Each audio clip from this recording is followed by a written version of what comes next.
सास की बीमारी। शादी के ठीक बाद नेहा की सास की तबीयत बहुत खराब हो गई। बताइए क्या हुआ है आपको? बेटे की शादी थी तो थकान हो गई। मौसम बदल रहा है तो जुकाम और बुखार हो गया। ऊपर से बहू के घर का खाना पता नहीं कैसा था कि पेट भी खराब हो गया। खाना तो बहुत बढ़िया था डॉक्टर साहब, सारे रिश्तेदार तारीफ कर रहे थे। रोहित की माँ इतनी कमज़ोर है कि ज़रा से में बीमार पड़ जाती है। डॉक्टर साहब आप सारी जांच करके देखिए, मुझे ऐसी क्या बीमारी है कि मेरी तबीयत ठीक ही नहीं रहती। फिलहाल तो ज़्यादा कुछ नहीं है, पहले आपके ज़ुकाम बुखार और पेट का इलाज कर लेते हैं, फिर बाकी के टेस्ट करवा लेंगे। अभी आप ये दवाइयाँ ले आइए। पिताजी मैं डॉक्टर साहब को छोड़कर और दवाइयाँ लेकर आता हूँ।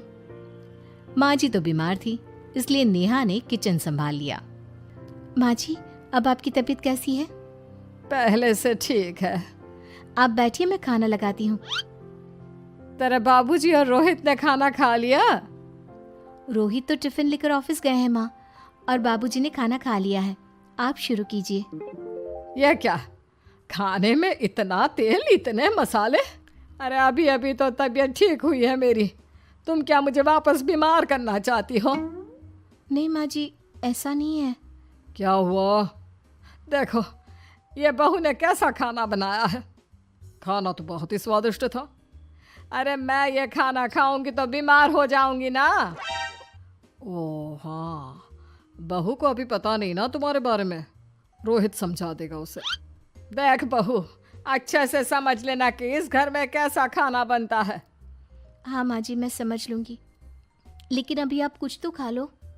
ये खाना खा लूंगी तो कल का खाना खाने के लिए बचूंगी भी नहीं। सास की बातें सुनकर नेहा उदास हो गई। उसने रोहित के घर आती ही उससे माँ जी के खाने के बारे में पूछा। आज माँ जी ने मुझे खाने के लिए बहुत बुरा भला कहा। माँ को मसालेदार और तेल घी वाला खाना सूट नहीं करता, वो बीमार पड़ जाती हैं। ऐसी क्या बीमारी है माँ जी को? पता नहीं, आज तक कई डॉक्टरों को दिखाया, कितने टेस्ट करवाए, लेकिन कोई बीमारी पकड़ में ही नहीं आई। नेहा को कुछ समझ में तो नहीं आया, लेकिन उसने अपनी सास के हिसाब का खाना बनाना सीख लिया। माँ जी आज तो खाना ठीक है ना? खाना तो ठीक है, लेकिन ये मुआ रेडियो क्यों चल रहा है इतनी तेज आवाज में? वो माँ जी मैं अकेले काम करते करते बोर हो रही थी ना, तो टाइम पास करने के लिए चला दिया। तेरा इस टाइम पास के चक्कर में मेरा सर दर्द से फटने लगा है। तेज आवाज से मुझे माइग्रेन हो जाता है। सॉरी माँ जी, मुझे पता नहीं था। तुम्हें जब तक सब पता चलेगा तब तक मैं तो भगवान के पास ही पहुंच जाऊंगी। नहीं नहीं, ऐसा मत कहिए ना माँ जी। अब मैं कहीं भूख से ही ना मर जाऊं। खाना मेरे कमरे में रख दो। बेचारी नेहा, उस दिन उसे बहुत दुख हुआ। नेहा तुम रो क्यों रही हो? आज माँ जी ने मुझे बहुत बुरा भला कहा, मैं तो सिर्फ रेडियो सुन रही थी। ओहो, तुम माँ की बातों का बुरा मत मानो, उन्हें तेज आवाज से सर दर्द होने लगता है, दर्द की वजह से बोल दिया होगा कुछ। लेकिन मुझे तो ये सब पता ही नहीं था ना, इसलिए बाबूजी ने मुझे पहले ही फोन करके सब कुछ बता दिया, और मैं तुम्हारे लिए ये हेडफोन लाया हूँ। अब तुम अपने गाने भी सुन सकती हो और माँ को परेशानी भी नहीं होगी।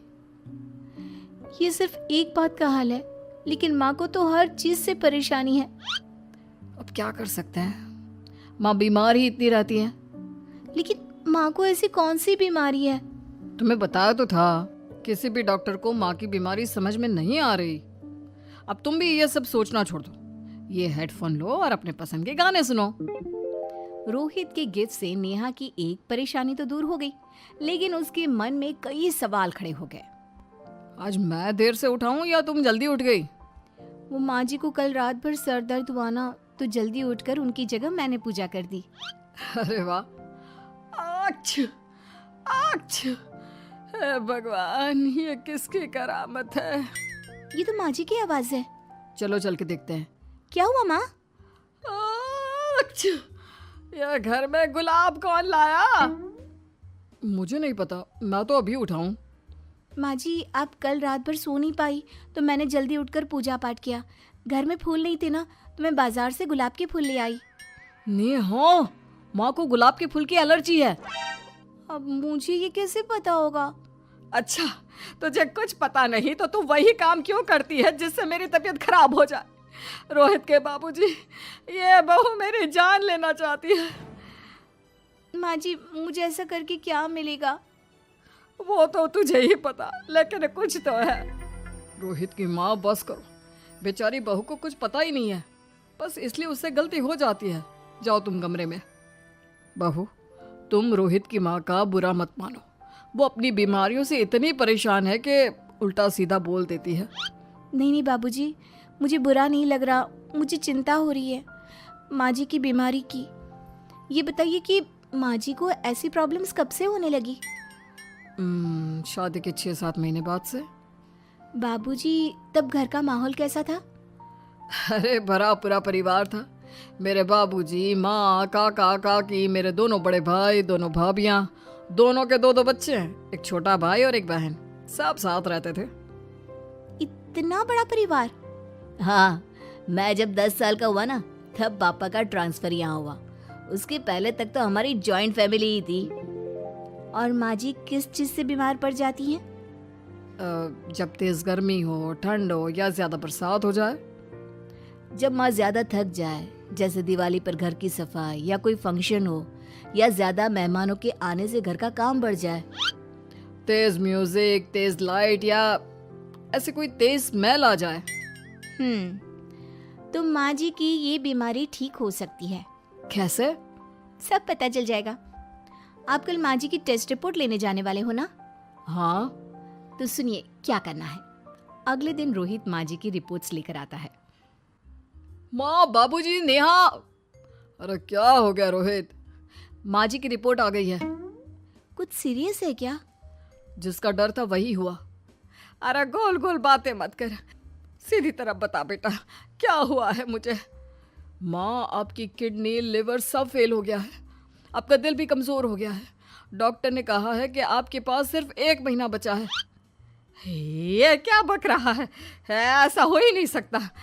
मुझे लग ही नहीं रहा कि मैं इतनी बीमार हूँ। लेकिन माँ जी, रिपोर्ट झूठी तो नहीं हो सकती ना? हाँ, माँ को 20 साल की उम्र से बीमारी लग गई थी, लेकिन कोई डॉक्टर पकड़ नहीं पाया और अब ये बीमारियां बहुत ज़्यादा बढ़ गई हैं। हाँ रोहित की माँ, तुम्हें याद है शादी के 6 महीने बाद से तुम बीमार रहने लगी थी। अरे लेकिन वो अलग था, मुझे ऐसे कोई बीमारी नहीं हो सकती। ये तुम कैसे कह सकती हो माँ? हाँ, तुम उस वक्त बीमार पड़ी थी ना, और अब डॉक्टर भी यही कह रहे हैं, तो सच ही तो होगा। और आप तभी से बीमार ही तो रहती आई हैं। अरे लेकिन तब मैं बीमार थी ही नहीं। क्या मतलब? अरे तब मैं बीमारी का नाटक करती थी, मुझे कुछ नहीं हुआ था। ये क्या बोल रही हो?